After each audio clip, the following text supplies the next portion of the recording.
Machiavelli in this Illuminati, all through your body. The blows like a 12-gauge shot. Feel me? And God said He should send His one begotten Son to lead the wild into the ways of the man. Follow me. Yo les potos, c'est Sacha, bienvenue dans cette nouvelle vidéo. Énorme retournement de situation pour Milinković-Savić.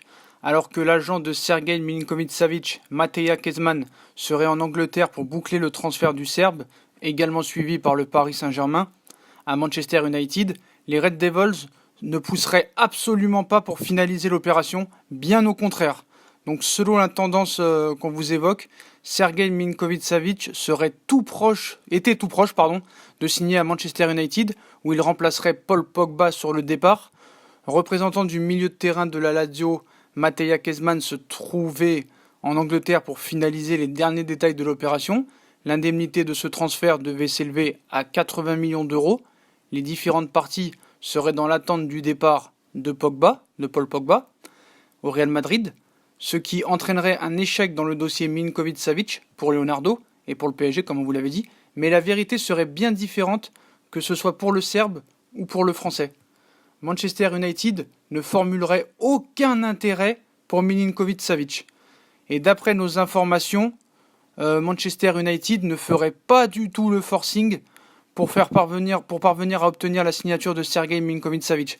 Certes, Manchester United voudrait renforcer son milieu de terrain. Cependant, les Red Devils se pencheraient sur d'autres pistes et n'auraient même pas coché le nom de Milinković-Savić dans leur piste prioritaire. De quoi totalement relancer l'opération Sergej Milinković-Savić du côté du Paris Saint-Germain. Reste à savoir si le PSG et Leonardo parviendra à reprendre les rênes de ce dossier. Donc il faut savoir que normalement il y avait un accord. Au début, Paris avait un accord avec Milinković-Savić, mais pas avec la Lazio. On sait que Leonardo parlait avec Mateja Kezman, l'agent du joueur, et qu'il y avait un accord et que Milinković était prêt pour aller au Paris Saint-Germain, mais il n'y avait aucun accord avec le président de la Lazio, Nolito, qui demandait 90 millions d'euros, et Paris n'était pas disposé à payer une telle somme pour le milieu serbe. Mais voilà, il en est qu'on avait annoncé un accord avec Manchester United, mais que Milinković certes va faire ses adieux à la Lazio. Il est annoncé comme l'une des pistes prioritaires, mais Manchester United n'est pas du tout dessus. Et pourtant, on disait que côté salaire, c'était réglé. Le Serbe devait toucher 5,8 millions d'euros par saison, plus des bonus pouvant faire grimper cette somme jusqu'à 6,5 millions d'euros. Donc reste à savoir maintenant si le PSG va laisser le dossier en suspens ou va vraiment être relancé. On sait que c'est la priorité numéro 1 de Leonardo. Ça, on le sait depuis très longtemps. Après, comme la presse a fait vraiment une mauvaise info hier, la presse a fait vraiment une fake news. Puis voilà. Donc Sergej Milinković-Savić était en route pour la première ligue, mais comme l'a dit Claudio Nolito est très dans les négociations, est très réticent et ne veut pas entendre autre chose qu'une offre à 90 millions d'euros.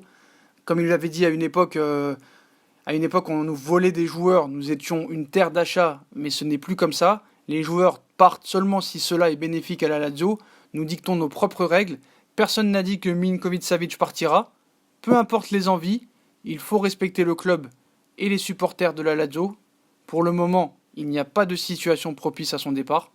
Donc il peut arriver cependant pour grandir professionnellement qu'un joueur puisse avoir l'ambition d'aller dans un club plus important. Nous devons encore grandir afin d'arriver à une hauteur qui fait que cela n'arrive plus. La Lazio doit être un point d'arrivée. Il avait déclaré ça récemment, le président de la Lazio, Claudio Nolito, concernant l'avenir de l'international serbe 24 ans. Donc voilà, jusqu'où peut aller la presse. Donc quelle va être la priorité numéro 1 du Paris Saint-Germain maintenant et de Leonardo? Milinković-Savić, la priorité depuis le début. Dybala, comme quoi on sait que Paris a mis ses pions et que Paris est vraiment intéressé sur Dybala, mais je pense que Milinković-Savić est plus une priorité et servirait plus au Paris Saint-Germain que Dybala, qui est vraiment décevant depuis un an ou deux. Donc je pense que Milinković-Savić c'est plus. Après on a parlé aussi de Bruno Fernandes, le milieu du Sporting Lisbonne, qui peut jouer à plusieurs postes aussi. Donc quelle sera la prochaine priorité du PSG et de Leonardo? Milinković-Savić, Dybala, Bruno Fernandes. On sait que Idrissa Gueye va signer en début de semaine prochaine officiellement. Il y aurait juste quelques détails à régler avec la LFP.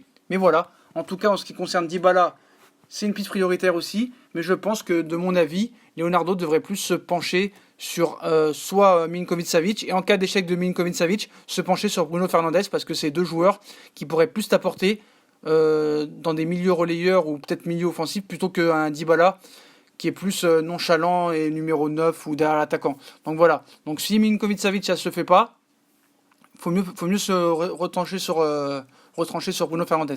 Donc voilà les potos. Donc Manchester n'a jamais montré d'intérêt pour Milinkovic-Savic. Ils ne font pas du tout le forcing pour lui. C'est une fake news des médias anglais. Donc voilà. Donc on sait que voilà, Milinkovic-Savic était dans leur piste prioritaire, mais de quoi totalement relancer l'opération du côté du Paris Saint-Germain. On sait que Paris aussi est sur Danny Rose, mais pour l'instant ça traîne. Si Paris veut vraiment mettre 22 millions sur Danny Rose, ils le volent. S'ils le volent, ils le volent. Ils le volent pas, ils le volent pas. Mais voilà, si vraiment Paris voulait Danny Rose, il mettrait 22 millions et ce serait fini. Donc voilà, quelle sera la prochaine recrue du Paris Saint-Germain? En tout cas, le dossier Sergej Milinkovic-Savic est complètement relancé. Manchester n'a même pas coché son nom. Est-ce que ce sera Bruno Fernandes, Milinkovic-Savic, Dybala? Moi j'ai donné mon avis. Pour moi, on doit tout mettre sur Milinkovic-Savic. Et si jamais ça marche pas, sur Bruno Fernandes. Voilà. L'arrivée de Gay va arriver très prochainement en début de semaine. Il reste juste quelques détails à régler avec la LFP, mais tout est réglé avec Everton, tout est réglé avec le Paris Saint-Germain, tout est réglé sur la durée du contrat et le salaire. Donc voilà les potos, si on a kiffé la vidéo, comme d'habitude, on like, on partage, on s'abonne. Dites-moi en commentaire si vous préférez Dybala, Savic ou Fernandes. Et moi je vous souhaite une bonne soirée à tous les potos.